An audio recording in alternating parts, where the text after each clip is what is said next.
Upon arriving at the desired high-rise condo building, I approached the concierge and was handed the keys to the room. Taking the elevator reserved for the upper floors, I headed to the top-floor condo. Wow, this is lovely! My sister-in-law, the first to burst in, exclaimed as she danced around the room. Let's get unpacked. I suggested, but no one offered to help. As expected, it was annoying. The movers brought in the boxes and placed them where I directed.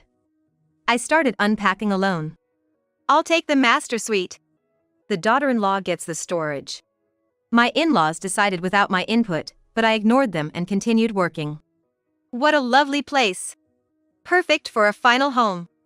We're so lucky. Ethan and his family said, all smiles. Living in a place like this is like a dream. My sister-in-law said, teary-eyed. It might be time to clear things up. Oh. Whose house are you talking about? What? My name is Anna Kernel, a 32-year-old freelance illustrator. I used to work for a major publishing company but went independent. Now, I mainly take on work from my former employer while starting a career as a children's book author. I married Ethan 2 years ago and started living together in the condo I was already in. We live here because it's my own place, and Ethan moved in from his rental. My parents died in a car accident when I was young. Raised by my grandparents, I purchased this place after graduating from college and starting a job. The payment was covered by the settlement and insurance money from my parents' accident. My grandparents raised me without touching that money and gave it to me when I graduated, for my use. I bought this condo when my grandparents moved into a care facility. They had planned to move there after raising me, not wanting me to go through the hassle of caregiving.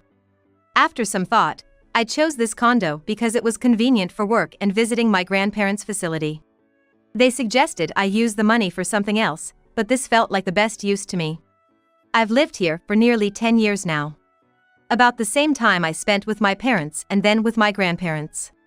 I have spent 1/3 of my life in this house. It's a third of my life, a place I've grown quite fond of. I met Ethan at a friend's wedding after party.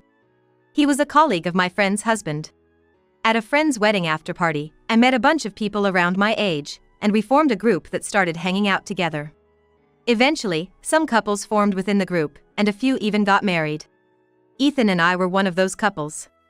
Ethan was a lively guy, always making any room brighter just by being there. I was attracted to him from the first time I met him. I admired his cheerful nature, something I felt I lacked, and thought he was a wonderful person. However, that was just the side of Ethan I saw before we got married. I soon discovered his other side. While dating, Ethan was a perfect gentleman, but he turned out to be the type who doesn't feed the fish once it's caught. Actually, it was worse than that. He seemed to want to take advantage of the situation. Since I'm living in your house, you should be the one paying the bills. What do you mean? Well, the expenses would be the same whether I'm here or not, right? So, you should just keep paying what you've been paying. Sounds fair, doesn't it? Indeed, I had already paid off my condo, and there was no mortgage left. But there were still maintenance fees, a repair fund, and property taxes. Plus, I was paying for a parking spot since I had a car. So, you'd be paying those expenses whether I'm here or not, right? That's true, but then there's no problem with you continuing to pay for them. His logic seemed sound at first, but felt unfair upon reflection. But Ethan, you're going to be living here too. We agreed to split the living expenses. I really wish you'd contribute, I said. Ethan's response was harsh. You're so greedy. A real money grubber. I never thought you were that kind of woman. I was shocked and speechless. I had assumed that as a married couple, we would be equals and share the expenses of our home. I'm not saying I won't pay a single penny. I'll pay for half of what I use, but you're the owner of this house, right? So, he meant that since it's my property, I should bear the costs. I'll pay for my own needs, and that should be good enough, right? He said, and I reluctantly agreed to his demands. At first, Ethan did pay half the living expenses, but only the amount I asked for. The electricity bill was this much this month. That's pretty high. Aren't you wasting money working from home? I had quit my job to become a freelance worker during our relationship. Though I sometimes went out for meetings and other engagements, most of my work was done from home. This doesn't seem fair. Ethan started to complain about the utility bills. What's not fair? Well, think about it. I'm out working all day, and I have to pay for your share of the electricity while you're working from home? What an argument. I was so flabbergasted I couldn't respond. I only use a bit of electricity when I get home until I go to bed, so I shouldn't have to pay half, right? Ethan said, and from then on, he paid only a tiny amount. He applied the same logic to the gas and water bills. I tolerated this at the time. Indeed, Ethan was only home for a short time each day. While the utility costs increased with an additional person, it was impossible to determine precisely who used what. Despite his complaints, Ethan was still sharing the living expenses, so I silently accepted his reasoning. Looking back, I can't believe how foolish I was, but at that moment, I thought it was unavoidable. I decided it was better to endure this and have a peaceful married life rather than fight over something as trivial as money. Apart from the money issues, Ethan was the same bright and fun person he was before we got married. Of course, the financial issues were always at the back of my mind, but we weren't struggling for money, and I thought it was more important to spend pleasant times together. However, that supposed happiness began to feel precarious. More overtime today, I really wish they'd stop. Ethan grumbled, coming home later and later. Are you okay with all that overtime? There are guidelines, you know. The Department of Labor says anything over 45 hours a month is risky. You don't get it. Those are just numbers for show. A good salesman doesn't just work the hours he clocks in. Ethan replied dismissively. You must have pulled all-nighters when a deadline was looming, right, Anna? Yes, that's true. That's my point. Don't be fooled by just the numbers. I graduated from an art college and worked as an illustrator. So I really didn't know much about sales jobs. I had no choice but to believe him. Okay, but please don't overdo it. I know. You're so kind, Anna. I won't overdo it. He said, gently hugging my shoulder. I tried to believe in Ethan's kindness. As if it were the only way to keep my heart at ease. A year passed with Ethan slowly betraying me bit by bit. People can react to sudden pain, but it seems they become numb when the pain is gradual. The accumulated betrayals of Ethan had grown significantly, yet I felt I was just enduring a little every day. In other words, I was turning a blind eye to maintain peace. Then, suddenly, a major event happened. My family's coming over to stay, is that okay? Ethan asked one morning out of the blue. Your dad and mom? And my sister too. I had visited Ethan's parents' house in the countryside once before we got married. The in-laws' home was a small house in the countryside. It was an old house with many signs of wear and tear, where his parents lived alone. At that time, I couldn't meet his sister as she had already married and moved out. I tried to contact her, but she couldn't come due to other commitments and just sent her regards. We didn't have a wedding ceremony, we just took some photos, so the only time I met Ethan's parents was then. Of course, I hadn't had a chance to meet his sister either. Our friends threw us a celebration party, but I hadn't met any of Ethan's relatives since then. I didn't think much of it, as I didn't have much interaction with my own relatives either. Now, Ethan's parents and sister were suddenly coming to visit. It made sense, considering we'd been married for a year, they might want to see how we were doing. I didn't question Ethan's words and agreed. A week later, Ethan's family arrived as planned. This is Ethan's house? It's not very big. It was the first thing his family said as they entered. Of course, it wasn't very large. It was a house I bought to live in alone originally. It's a 3-bedroom condo with spacious living and dining area. One bedroom is mostly for guests, and I used the other rooms as a workroom and bedroom. When Ethan moved in, he wanted a space to work from home too, so I gave up my workroom for his study, and now I work in the living room. It's plenty big for 2 people to live in without any inconvenience. As I was thinking this, Ethan's sister, whom I was meeting for the first time, came in. Really, it's smaller than I thought. Are we all going to live here? It's small, but bear with it. You can get used to any place. Well, it's better than nothing. I'll make do with living here. How long do they plan to stay? I wondered vaguely. Then Ethan, sounding annoyed, ordered me around. Hey, what are you daydreaming for? Hurry up and bring in Dad and Mom's stuff. Oh, right, sorry. Which bags are theirs?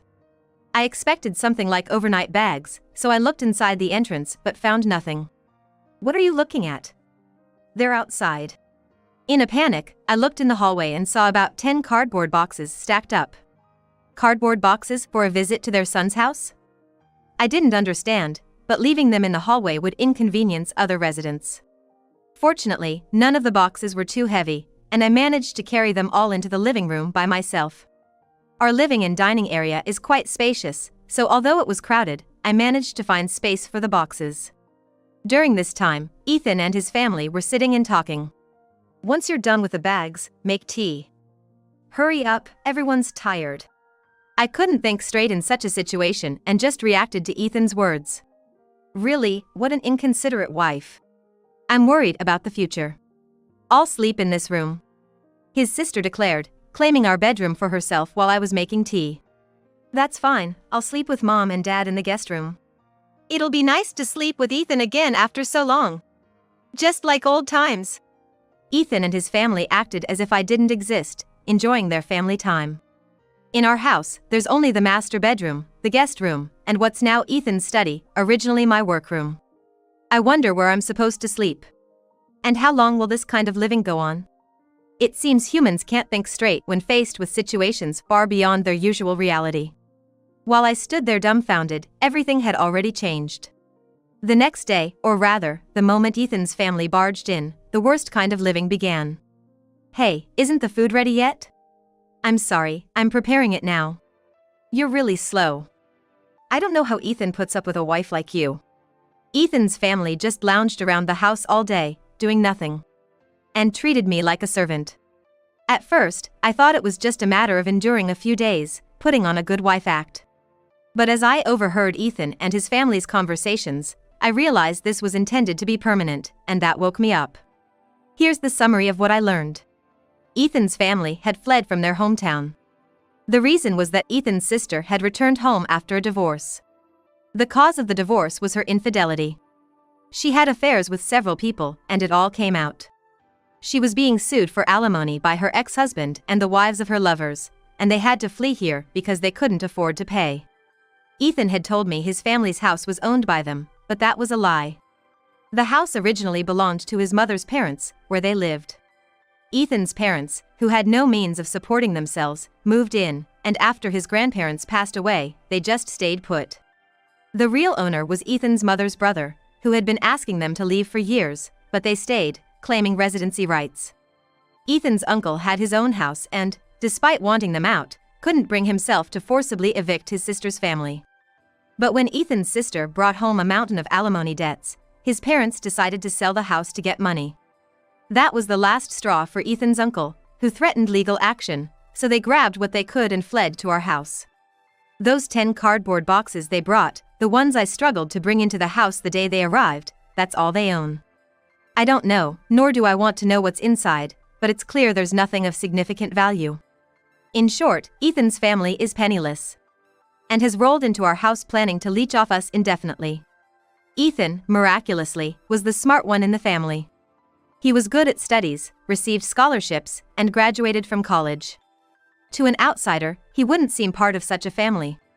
He kept up the act of a refreshing, good young man, landed a job at a fairly well-known company, and then married me. I had no way of seeing through Ethan's true nature or his family's real situation. I was alone, with no parents. I was working and owning my own house. To Ethan, I must have seemed like easy prey. No joke. Now that I know everything, I have no intention of quietly playing the slave. I wasn't going to let this good-for-nothing family walk all over me. I started thinking about how to fight back and began taking action the next day. For now, I had to act compliant.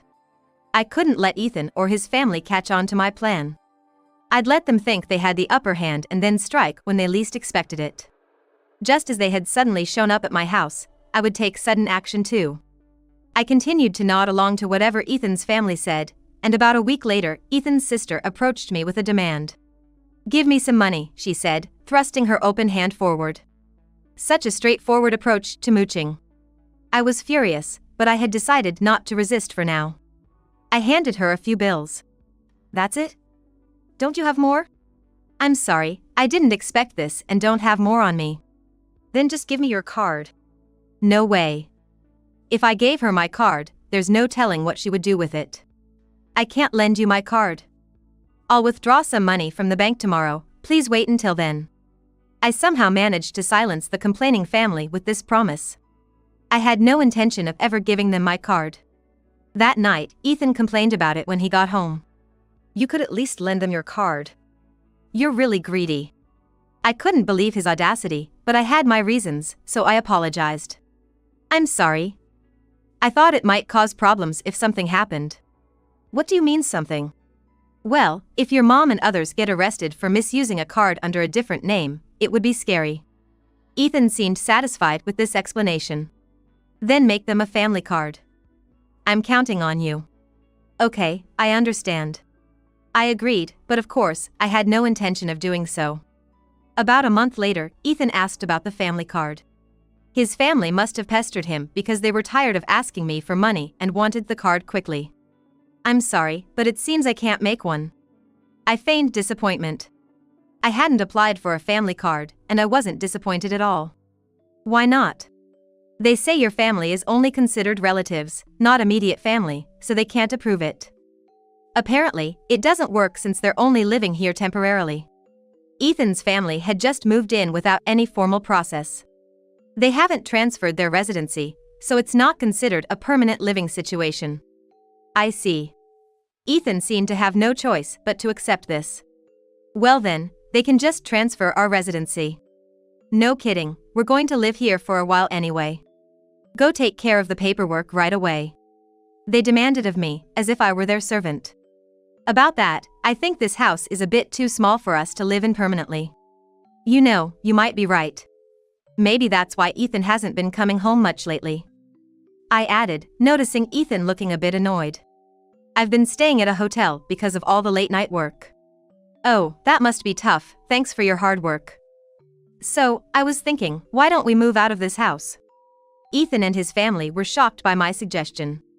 This place was originally bought for me to live alone, and it's been okay for Ethan and me, but it's a bit cramped with all of us now. Makes sense. Look at this. Wouldn't you love to live in a house like this? I showed them the brochure of a new house. It was a new tower condominium in the secondary city center. The photos were of the top floor condo. Spacious, with large windows offering a panoramic view of the city below. Where did you get a condo like this? I thought it was too cramped as it is, so I decided to take a leap. I sold this place and added my parents' inheritance and savings to buy it. Well, it's not bad here, but that place is obviously better. They quickly agreed, their eyes lighting up when they realized the payment was already completed.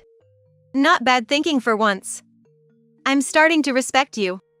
I might just acknowledge you as our daughter-in-law. Ethan's parents smiled, nodding in agreement. And just like that, the move was settled. About a month later, the moving day arrived. I felt a bit sad to leave the house I'd lived in for years, but it was for a brighter future. After loading the trucks with our belongings, we took 2 taxis to the new place. Arriving at the tower condominium, the concierge handed me the keys to the condo. We took the elevator reserved for the upper floors to the top floor condo. Wow, this is amazing. Ethan's sister was the first to rush in, exclaiming excitedly as she looked around.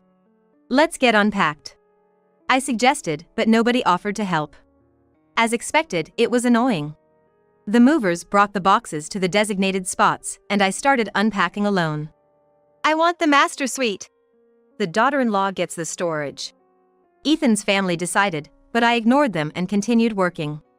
This is truly a lovely condo. Perfect for a final home. Lucky us.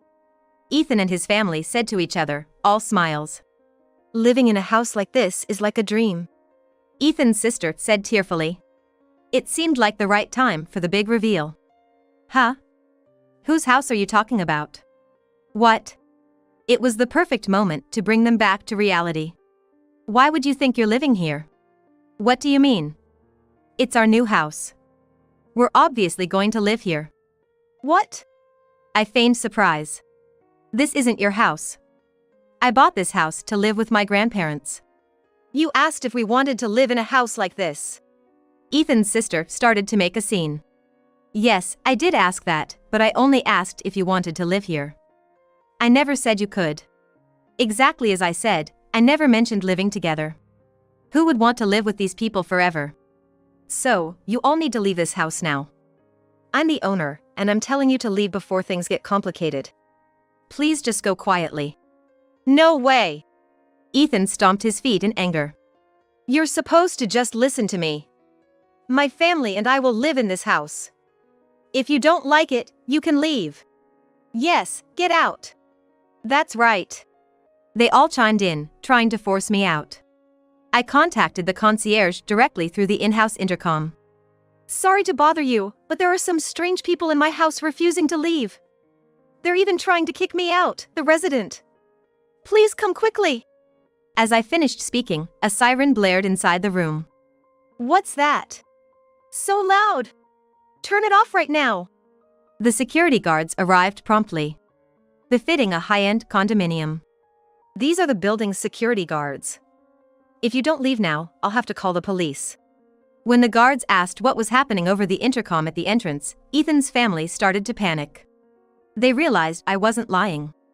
The guards arrived, but Ethan's family began to beg, almost crawling on the floor, asking them to listen.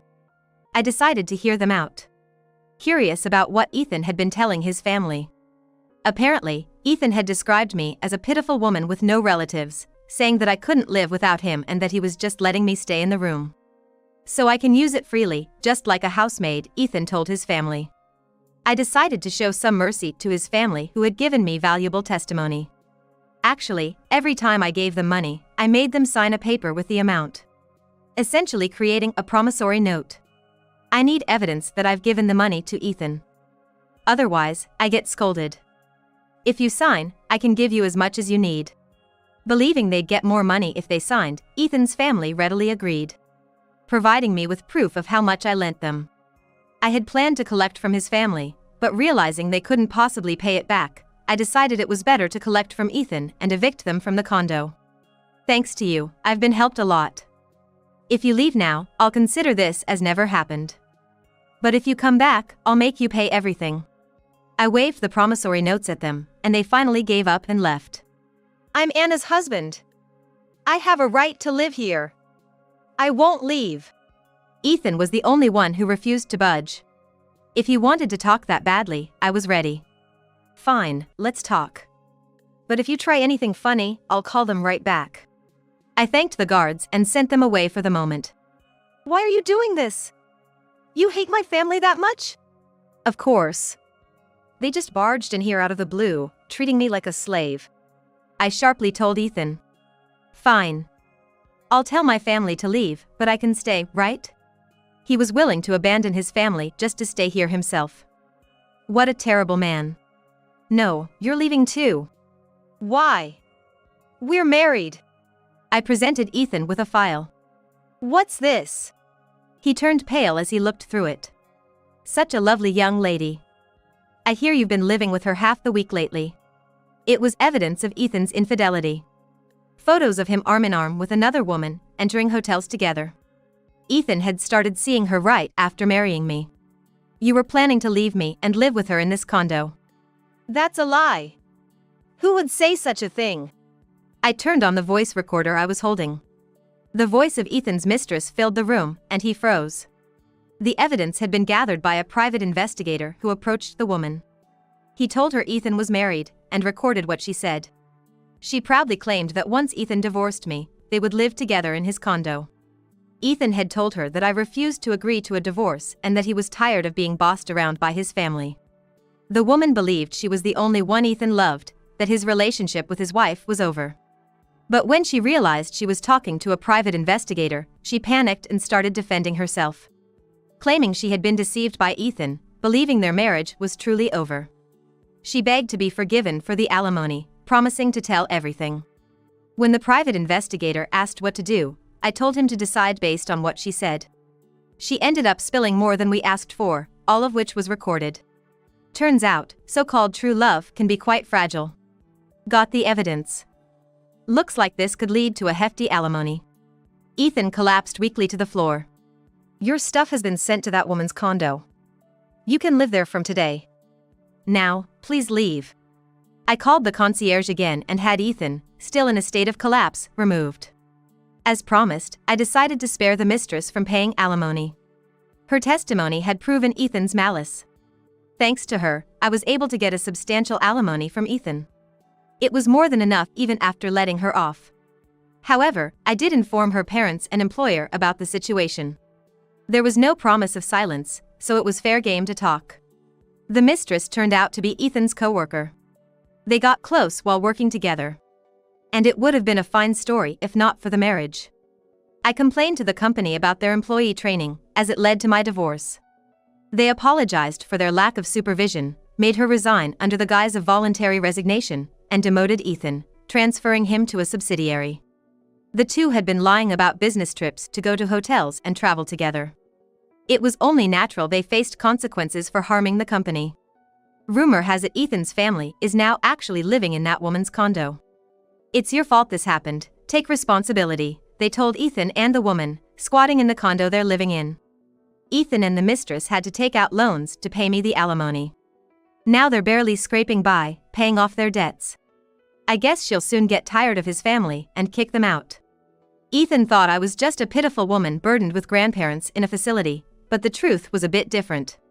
My grandparents were indeed in a facility, but it was a luxurious one for wealthy people to live in comfort. They used to run a company and retired after handing it over to a trusted person, as my parents passed away young. It was the year I graduated from college. I loved drawing since childhood and won many awards. I told my grandparents I wanted to work in art, so they didn't force me to take over the company. They decided to enter the facility to let me live freely. I pursued a career related to art and am now becoming known as a children's book author. My books have become hits, making me somewhat famous. It seems like my luck turned around after divorcing Ethan. He must be regretting it now. I used the money from selling the old condo, my parents' inheritance, and my book royalties to buy the new condo. I wanted to live with my grandparents again while they were still healthy. Of course, I'm keeping the facility as an option for when they might need more care. But for now, they're still very healthy. Thanks to my book sales, I can finally give back to them. We'll live happily together for a while longer. I had a bit of a hard time thanks to falling for that guy, but my future is bright and open.